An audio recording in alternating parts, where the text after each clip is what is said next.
Magandang araw mga bata. Tayo na ngayon ay tutungo sa Aralin 4 sa Filipino 4. Ito ay tungkol sa ang mga panghalip, panao at pamatli. Okay, bago tayo mag-umpisa sa ating aralin, narito ang inyong paunang gawain. Okay, sagutan muna ang ating paunang gawain sa inyong malinis na papel.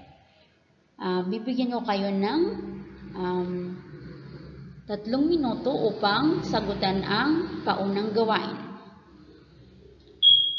Okay, magaling. Ngayon ay nasagutan na ang paunang gawain.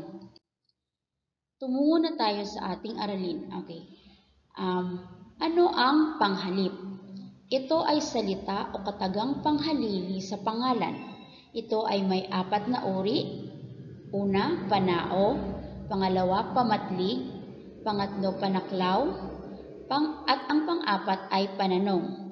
Sa araling ito, ang ating tatalakayin muna ay ang 2 panghalip. Ito ay ang panghalip panao at ang panghalip pamatli. Handa na ba kayo mga bata? Okay, magaling. Panghalip panao.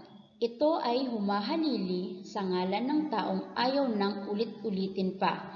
Ito ay may panauhan at kailanan. Okay. Yung panghalip panao daw ay ginagamit upang wag nang ulit-ulitin yung pangalan ng isang tao. So, kung halimbawa ayaw mo nang ulit gamitin sa pangungusap na ginagawa mo, yung pangalan mo, halimbawa Irene. So, pwede kang gumamit ng mga panghalip upang ito ay tumutukoy dun sa ngalan ng tao. So, tungkol din sa iyo. Okay. Ito ay may panauhan at kailanan. Pag sinabing panauhan, so ito yung taong tinutukoy.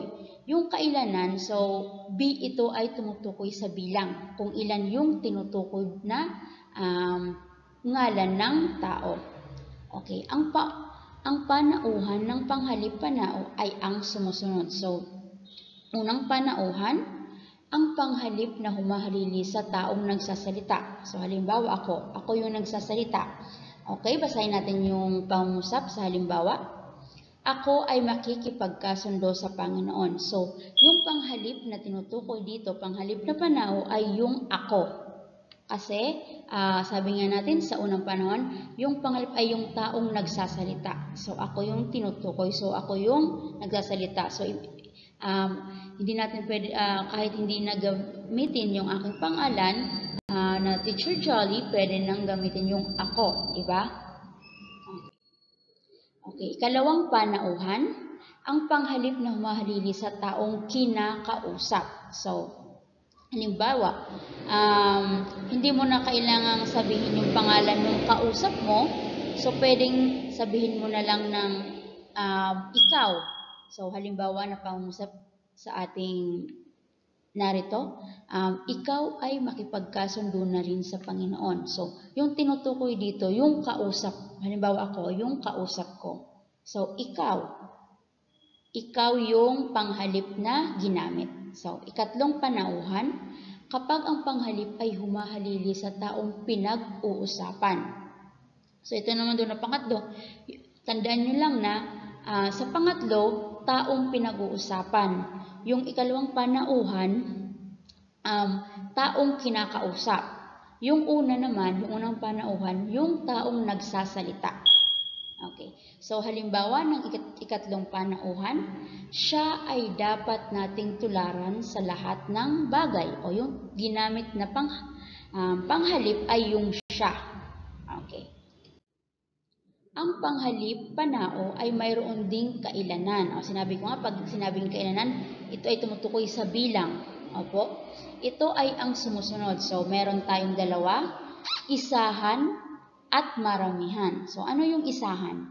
Ang panghalip ay tumutukoy lamang sa isang pangalan. So, pag sinabing isahan, syempre isa lang, di ba?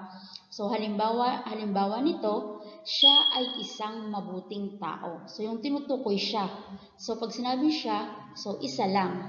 Opo. Ang panghalip na ginamit ay siya.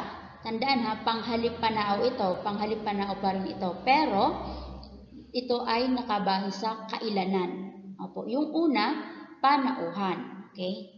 Next, maramihan, ang panghalip ay tumutukoy sa higit sa isang bilang. Pag yung tinutukoy na daw ay mas higit pa sa isa, ito ay maramihan. Opo? Okay, halimbawa, sila ay dapat na gumawa ng hakbang para sa kalikasan. So, yung ginamit natin na panghalip ay sila. Okay? So, narito ang mga panghalip panao at ang kanilang kailanan at panauhan. So, itong side na to, panauhan. So, narito diba? Una, ikalawa, ikatlo. So, sa kabila naman, kailanan. So, may dalawa nga tayong uri ng kailanan, isahan or maramihan. So, dito muna tayo sa panauhan. So, kapag yung una, yung tinutukoy, yung nagsasalita, ako, akin, ko. Okay. Dito naman sa ikalawa, panauhan, ikaw, ka, iyo, mo. Okay. So, doon naman sa ikatlo, siya, kanya, niya. Ito, mga panghalip ito na pwede natin gamitin kung, na para hindi na paulit-ulit na banggitin yung ngalan ng isang tao, bagay o anuman. Opo? Okay. So, sa maramihan, dito sa una, so pwedeng gamitin natin yung kami.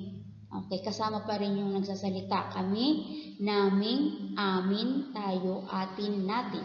Okay, sa ikalawa naman, kayo, ninyo, inyo, at yung pangatlo, so sila, nila, kanila.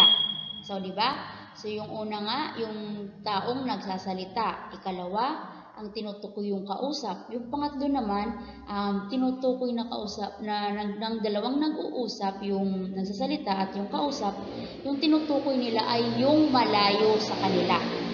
Doon sa taong dalawang nag-uusap. Okay. Dito naman sa kailanan, so yung isahan, okay, nabanggit ko nga.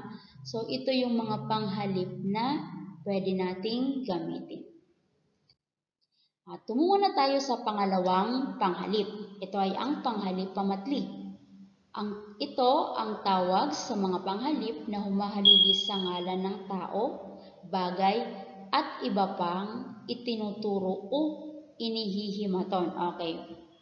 So, itong mga panghalip daw to ay tumutukoy or humahalili, pwedeng humahalili sa ngalan ng tao, bagay, at iba pa na itinuturo na or yung tinutukoy mo or yung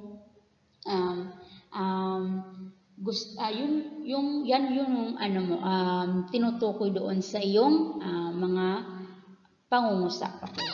Gaya ng panghalip panao, okay, may panauhan din ang panghalip pamatlig.